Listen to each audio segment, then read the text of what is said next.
because there was an Xbox in my house, and it was a thing that got me to spend time with my family.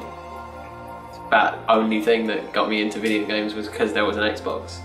The thing that made me love video games was like playing Halo and experiencing things on that Xbox that you don't experience in day-to-day life. I think we're just getting started. As of right now, I don't currently have a console, but I'm always finding ways to play games on my phone. I've been playing a lot of DS games to keep myself sort of interested. I'm playing a lot of Zelda, a lot of Pokemon, even Resident Evil DS, which is a weird one, but I love that. I play a lot of games. If I don't have anything to do, I jump to a game to sort of pass the time. And you know, even if I do have stuff to do, I use it to escape from that. So enough of my time goes into play. Well, a lot of it I spend talking to people at the same time, but I'd say 40 plus hours a week I would play video games. I'm still healthy though, just putting that one out there. I mean, I grew up just playing, you know, things like Pokemon, things like Spyro, Rayman. It wasn't necessarily something that influenced me to be a specific type of person. It was just something that I saw as entertainment. And then when I grew up, obviously my love for film grew into a love for bigger games with bigger stories, and you can pull things from those characters that you kind of resonate with and then bring that into your own life. And so I suppose I've been influenced by different, you know, stories and characters within those games. I mean, I see them as, like I say, a form of art, a form of entertainment, something that I do as a pastime, sort of, you know, play with my mates online, and then, you know, in my own time play sort of single player games, you know, read into the stories, look into the lore behind all these worlds and stuff, just like I would a film, or I would say a book, but I'm not big on reading, but you know, films, games, stuff like that. I'm always looking into sort of the deeper backstory of it, getting further into it. It is an art form. Because violence in anything is seen as negative. Like things like Game of Thrones, The Sopranos, they've always been criticised for like their violent influence on things, but I'd say the biggest offenders in video games were Modern Warfare 2's No Russian. That sparked a huge there are terrorists coming from video games, and it caused this massive uproar, and people fear what they don't understand. So I think that's people see that as a bad influence. I mean, video games are definitely a form of art, like, you know, films or, I mean, paintings, everything like that. They're created by a team of people to create, you know, a project and something they've worked on for sometimes years and years. So yeah, it's definitely a form of art, definitely. I see video games as, like I said, as an art form of telling stories, interactivity with connectivity through the world. I think with any form of art, when it first kind of comes around, there's some negative stigma with it. So when films came out and people started making violent films, you know, there was a lot of uproar. A lot of people didn't like it. They thought it was going to negatively influence people to do, you know, bad things, cause crimes, everything like that. It's not the case. If your head's a bit messed up in the first place, it can push you over the edge. But if you're a normal person that's been brought up right, you know, GTA is not going to make you go out and steal a car. Well, I think people should see them as like art forms that are ways to tell stories. Very similar to how movies are made nowadays. It's a storytelling tool. Like, people have been telling stories since like cave drawings. So it's a very good example of a way to express artistic vision through interactivity, which is the way I think people should view video games. Definitely, yeah. I mean, as I mentioned earlier, not myself specifically, but there are a lot of people that have troubles with mobility, and there's a lot of different programs and different peripherals out there to help people like that now as well. So someone that wouldn't normally be able to play with a traditional controller can now play games freely with something that helps them. So being able to develop that skill and bring another form of entertainment into someone's life is really good. And then just for everyone in general, it's a, you know, really basic thing, but like hand-eye coordination. I'd like to think my reflexes are pretty quick now because I've been playing games for so long. It depends on the game, and it depends on what people play. Like, for example, recently Fortnite is the big thing, and that's been giving a real good chance to connect everything together. So before this, there was no, if you had a PlayStation, you had an Xbox, you would never dream of playing together. It wasn't an option. But now with how big this game's blown up because it's accessible and everything, and it's free, it's caused connectivity between people, and it allows for relationships to build from long distances, and keeps you in touch for very cheap, rather than like spending 50 quid on a phone call. You can play some Fortnite. Gaming has helped me, yeah. I mean, if I'm ever in like a bad mood or anything like that, you know, pretty down, pretty upset, you know, I'll lock myself in my room, grab myself some food, play some Apex. Like, you know, keeps me focused on something. Yeah. So it's helped me in that sense, yeah. It's become my career now. Suddenly, the last sort of 3 years since I joined the Halo community as a bigger role, it's become a career path, and there's a lot of options I have and avenues to go down where I can make games my life. So lots of really great friends come from it, travel opportunities, and you know, life goals come from it. I suppose it depends how you look at it. I mean, every game has a story. Every game has a creation behind it that the developers may have intended, sometimes may not have intended. In a lot of cases, you've got, you know, now the big thing is multiplayer. Everyone wants to play online with their friends, online with people across the world, and that's influenced like a greater sense of sort of community within the game, sort of world, effectively. So I would say it's brought a lot more inclusivity into an industry that originally was designed for, you know, at the time, younger male kids, but now it's, you know, it includes everyone, which is good. Massively, yes. Games have helped me through some of the darker times in my life where things haven't gone right. There's always video games, and it's always a great escapism to see these stories and characters you know and love, and you evolve with them and you make their choices for them. So it starts becoming your own sort of, your experience rather than theirs. And that's why I think development is such a key part, and that's why I think some developers get it wrong, because they don't understand that these characters and these impacts do change how lives are shaped in the future. Like you hear people say how their inspirations from movies are like people from Lord of the Rings, or you know, Forrest Gump was a great guy, and it's the same thing with video games. Like someone will know the Master Chief and someone will know Leon Kennedy and stuff like that. It's just how you shape yourself as a person with the media you intake.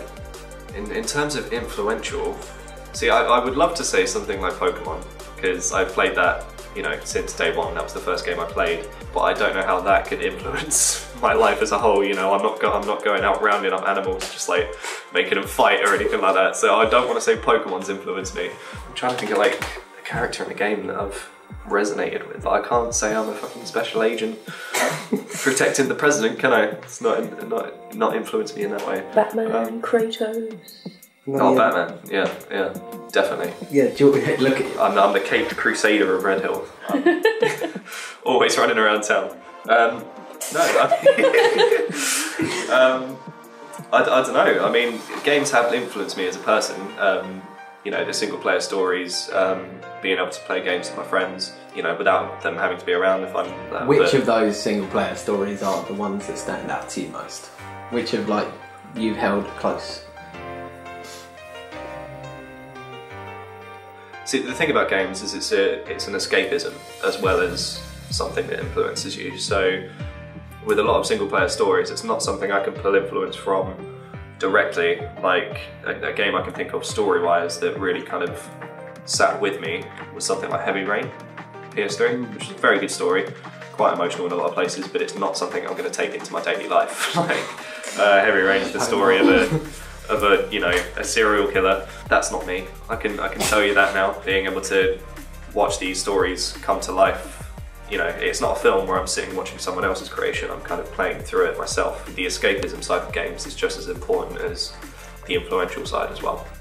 Definitely. I mean, like I was saying with you know, characters that influence me in video games. You know, you can learn things from games, not just in an educational way, but in, you know, life lessons, things that they can teach you, how to treat people better, all these kind of things. So I've been influenced by a lot of characters in a lot of games. None are popping to the top of my head right now, but I've played too many to count, but yeah. Or Halo. Halo massively. What else? God of War, as of last year, made me see a lot more art style in video games.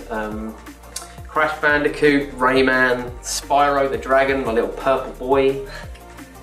Yeah, but Halo massively. Halo is the one that really dragged me into their community, and I've seen the other side of Halo development and stuff, and I think that's the best way to be with finding your franchise, you know? Yeah, I'd say that Minecraft especially, again, was another really great example for that.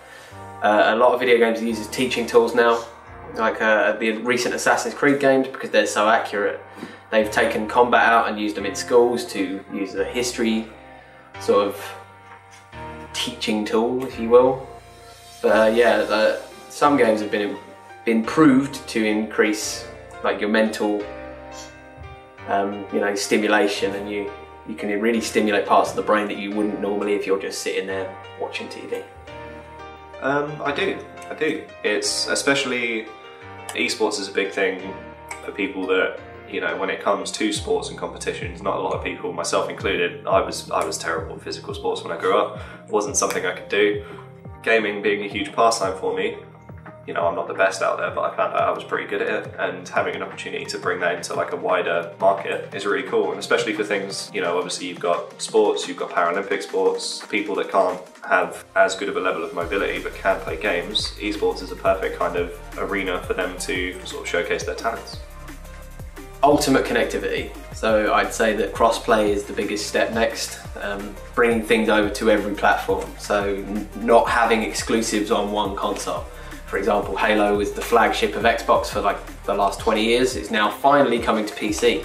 So we're allowing a lot more people to enjoy the games that have been made for one specific console, and I think that that's the future. The way we're going to connect in the future is going to be on every console rather than just one.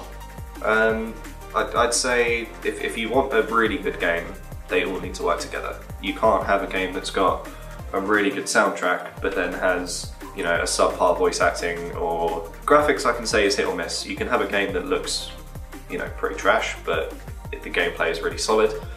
You can have a game that looks really good, but then it's just really bland and boring. Battlefield 5. Yeah, so I'd say if they all come together really nicely, soundtrack is a big thing for me. I listen to a lot of music in general. If a game has a really good soundtrack, you'll find that I blast that in my car nearly every day.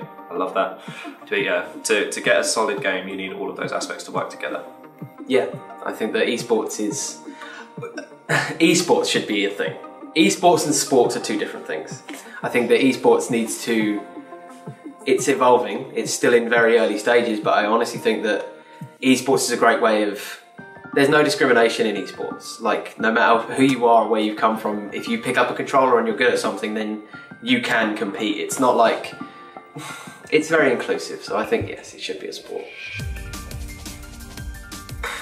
I think in 2019 it's player retention. I think that question changes depending on the times, really, because player retention is such a big deal now, because you need a reason to play every day or every week or every month. You need people to keep coming back, and I think that it's like Netflix, it's an oversaturation. The competition is so wide now. The reason that Halo, Spyro, Rayman were so good back then is because they were the only things to play, and now you can Game Pass and stuff like that, you can really play anything, and it's you need your game to stand out over others, and a reason to, which is either a strong story, incredible multiplayer, and player retention. Again, it all comes down to the style of the game. Like, I think that when you're making something like an existing franchise, it should be honouring the past but embracing the future. So taking risks, trying to embrace new ideas and give people the creative time they need, rather than just making another... Call of Duty's the worst for it. Every year it's the same game. Like, they tried something new with Battle Royale, but it's not very new. Like, so the important thing is giving your developers a voice rather than anything else. Listening to the artists, listening to the music, listening to the people who make it all, and listening to the community is the big one too. Like, the fans know what they want, which is a lot of... Halo 5 fell right into that trap. No one likes Halo 5 anymore because it just wasn't... It wasn't the game for the fans. The campaign dragged it down, and that's because Halo was known to have such an iconic campaign, and they just didn't resonate very well. The multiplayer is very good, but the campaign wasn't very, very strong. Yes. Why? Why? Because thousands of people sit in rooms every day during concept pieces, and it's all hand-drawn. God of War was incredibly artistic in that style of... It was all hand-drawn out first, they had storyboards everywhere, and if you can say that movies and TV are a form of art, then I would definitely say that video games have a lot more conventional art involved. They have principal photography, music design, cinematography and motion capture and things like this. It all comes into an art form to create one piece at the end. And I think that that's what art is, the culmination of all of those things that come together and it creates something out of nothing. Yeah, I'd say certain video games definitely do. Not your conventional Call of Duty shoot 'em up bang bang style, but I definitely think that Minecraft was the biggest push for that. Minecraft really created a lot of unique opportunity for art to come through from individuals, and it's been adopted into other games now, like Halo has Forge, so you can create your own maps, game modes and theatre, and you can take amazing photos, and I think, yeah, it does spark creativity in people. I see the gaming industry being sort of synonymous with films, so, you know, at one point, I mean, obviously you can't tell the difference between the two, but as an art form, people just accept films as a part of entertainment, as a part of daily life. I reckon gaming will get to that point, if not is already getting to that point. Wake me